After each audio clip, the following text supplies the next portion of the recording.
നമ്പൂതിരി ഈ തമാശയുള്ള ഇതാണ് കേട്ടോ. ഒരു നമ്പൂതിരി മൂത്രമൊഴിക്കണം എന്ന് പറഞ്ഞിട്ട് അതിൻ്റെ ഭാണ്ഡങ്ങളൊക്കെ അവിടെ വെച്ചു. അത് മൂത്രമൊഴിക്കാനായിട്ട് പോവുകയാണ്.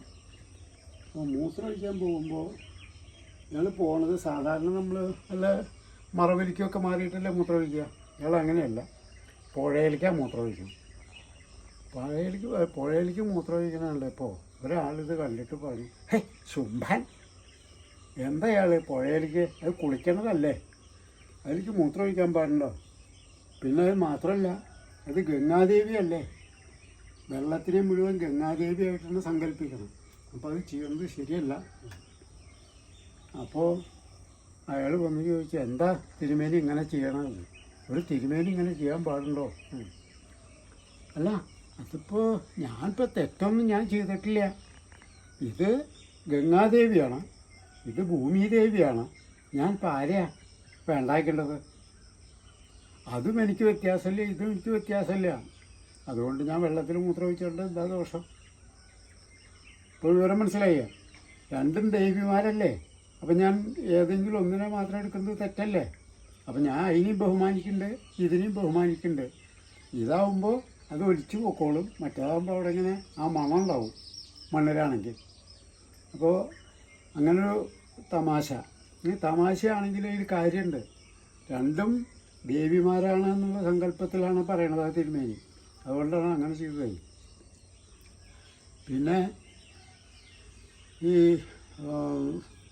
ഒരു തവണ ഈ കുഞ്ചൻ നമ്പ്യാർ ഓരോ കാര്യങ്ങളും ഞാൻ നോക്കുമ്പോൾ രാജാവിൻ്റെ കൂടെ ഇങ്ങനെ നടക്കും. രാജാവിൻ്റെ കൂടെ നടന്നിട്ടിങ്ങനെ പറയുമ്പോൾ ഈ നമ്പ്യാർ, കുഞ്ചൻ നമ്പ്യാർക്ക് അടുത്ത വീട്ടിൽ പക്കത്തെന്ന് പറയും, അവിടെയാണ് വീട് താമസിക്കാനൊക്കെ കൊടുത്തേക്കണം. ഇത് കൊട്ടാരത്തിലെ വിദൂഷകനാണ്. ഇയാൾക്ക് എല്ലാ തമാശകളും രാജ്യത്ത് നടക്കുന്ന എല്ലാ സംഭവങ്ങളും രാജാവിനെ അറിയിക്കുന്നത് കുഞ്ചൻ നമ്പ്യാരിൽ കൂടിയാണ്. അപ്പോൾ ഈ കുഞ്ചൻ നമ്പ്യാർ എല്ലാ കാര്യങ്ങളും അതേ അവിടെ ഒരു കൊലപാതകം ഉണ്ടായി, അല്ലെങ്കിൽ ഇന്ന ആൾ തെറ്റ് ചെയ്തു. അപ്പോൾ ഈ രാജ്യത്ത് നടക്കുന്ന എല്ലാ വിവരങ്ങളും കുഞ്ചൻ നമ്പ്യാർ വഴിയാണ്. അന്ന് പത്രങ്ങളൊന്നുമില്ല.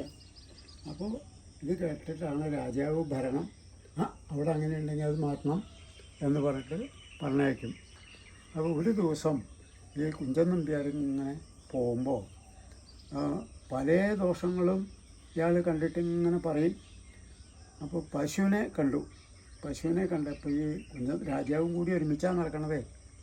അപ്പോൾ ഈ പശുവിന് വയറിളകുക, വയറിനെന്തോ പെശകായിട്ട് വയറ് ഇങ്ങനെ ഇളകിയിട്ട് പുറന്നിടെ എന്താ പശുവോ, എനിക്ക് വയറിളകണ്ടല്ലോ. അപ്പോൾ പറഞ്ഞു, അപ്പോൾ കുഞ്ചൻ നമ്പ്യാർ പറയാം, എന്താ പശുവോ, നിനക്കും പക്കത്ത് തന്നെയാണോ ഊണ്? അപ്പോൾ രാജാവ്, എന്താ കുഞ്ചൻ ഇങ്ങനെ പറയണം, എന്താ പക്കത്തെ ഊണ് ഇത്ര മോശം? പക്കത്തെ ഊണ് കഴിച്ചിട്ടാണല്ലോ പശുവിന് വയറിളക്കണത്. അപ്പോൾ പക്കത്തെ ഊണ് കഴിച്ചിട്ടാണ് ഇപ്പോൾ അദ്ദേഹം ഞാൻ പക്കത്താണല്ലോ, അപ്പം ഞാൻ ഊണ് കഴിക്കുമ്പോൾ എനിക്ക് ഇതേമാതിരി വയറിന് സുഖമില്ല എന്ന്. അപ്പോൾ രാജാവിന് മനസ്സിലായി പക്കത്തെ ഊണ് ഇത്തിരി മോശമാണെന്ന്.